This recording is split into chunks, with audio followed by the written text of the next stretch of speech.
Bien le bonjour tout le monde, bienvenue sur Famille Électrique. Aujourd'hui, nous avons des nouvelles cruciales pour l'avenir de Tesla à voir ensemble. Deux infos importantes, donc on est parti. N'hésitez pas à vous abonner avant de commencer. Allez, on y va, on regarde tout ça ensemble. Alors première info, Tesla rappelle 125 227 véhicules et ça se passe aux États-Unis. La raison, un dysfonctionnement du système d'alerte de ceinture de sécurité qui augmente le risque de blessure en cas de collision. C'est un problème sérieux apparemment qui nécessite une intervention immédiate. Les modèles concernés, donc ça touche des modèles S de 2012 à 2024, des modèles X de 2015 à 2024, des modèles 3 de 2017 à 2023 et des modèles Y de 2020 à 2023. Si vous possédez un de ces véhicules, pas la peine de s'alarmer, pas la peine de vous précipiter chez Tesla, ça concerne uniquement nos amis américains. Pour résoudre ce problème, Tesla prévoit de déployer une mise à jour logicielle. Ça devrait se faire sur juin. Cette mise à jour devrait supprimer la dépendance au capteur d'occupation du siège conducteur. Sans cette intervention, si le capteur d'occupation du siège était défaillant, la voiture ne bipait pas en cas d'absence de ceinture bouclée. Et ça, c'est potentiellement un risque. Pour rappel, il est important de noter que Tesla n'est pas à son premier appel justement. En janvier 2024, 200 000 véhicules ont été rappelés pour un problème de visibilité en marche arrière. Et en avril, 3878 Cybertrucks ont été rappelés pour un problème de pédale d'accélérateur. Par ailleurs, les régulateurs américains, donc les instances fédérales, enquêtent toujours sur un rappel précédent.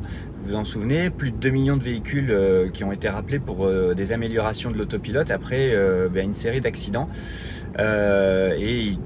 Donc ça place bien entendu Tesla sous haute surveillance au niveau des États-Unis. Vous vous souvenez donc ce qui s'était passé, c'est qu'on avait eu même une série de mises à jour qui avaient vraiment drastiquement changé la perception de notre autopilote et il était devenu plus contraignant.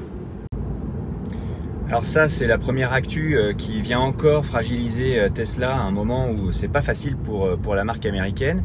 Qu'est-ce que vous pensez de ce rappel massif? Est-ce que ça vous inquiète?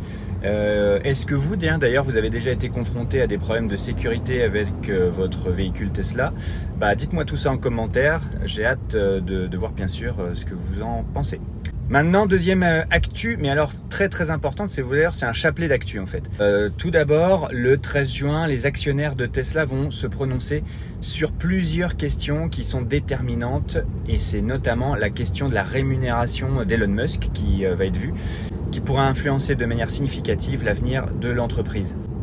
Alors le point le plus débattu, c'est le salaire controversé d'Elon Musk. C'est un versement a priori évalué à 56 milliards de dollars. Bon, c'est une somme colossale. Ça divise bien entendu les actionnaires de Tesla. Certains sont ses plus ardents défenseurs et bien entendu continuent à voir en lui un visionnaire. À mon avis, c'est le cas. Franchement, ce n'est que mon avis. Dites-moi ce que vous en pensez. Et bien entendu, vous avez aussi ces détracteurs qui commencent à trouver que ça fait un peu beaucoup. Donc ça, c'est vraiment ce qui est le plus controversé et c'est ce qui fait le plus débat et qui va sans doute déterminer le vote de beaucoup d'actionnaires de la marque Tesla. Le vote devra aussi porter sur le transfert du siège social de Tesla du Delaware, de l'État du Delaware à l'État du Texas. Elon Musk, bien entendu, défend ce déménagement en invoquant un système juridique, un environnement juridique plus favorable au Texas. Je pense aussi qu'il veut un peu se venger puisque le Delaware a poursuivi récemment l'entreprise. Donc il y a aussi cela qui est en jeu à mon avis. Les actionnaires devront aussi voter sur un point crucial qui est le maintien de Kimball Musk, le frère d'Elon, au conseil d'administration de l'entreprise. Je savais même pas qu'il avait un frère, je savais même pas qu'il était au conseil d'administration de Tesla. Donc son rôle est perçu comme essentiel pour le soutien stratégique et personnel qu'il apporte à Elon Musk dans l'entreprise. Ça, en tout cas, c'est ce que disent les défenseurs d'Elon et donc de son frère Kimball. Mais certains d'entre eux jugent aussi que ça, c'est une position qui n'est pas éthique, en fait, par rapport à l'entreprise. Alors, les semaines qui précèdent ce vote, qui aura lieu le 13 juin, donnent lieu à d'intenses débats, bien entendu. Et ça donne lieu aussi à un lobbying intense des deux camps, on va dire, les pros et les anti-Elon Musk. Les partisans de Musk utilisent beaucoup les réseaux sociaux. Comme vous pouvez l'imaginer sur X, anciennement Twitter, ça y va de bon cœur. Les opposants, eux, tentent de convaincre les actionnaires de rejeter toutes ces mesures, de rejeter la rémunération surtout d'Elon Musk.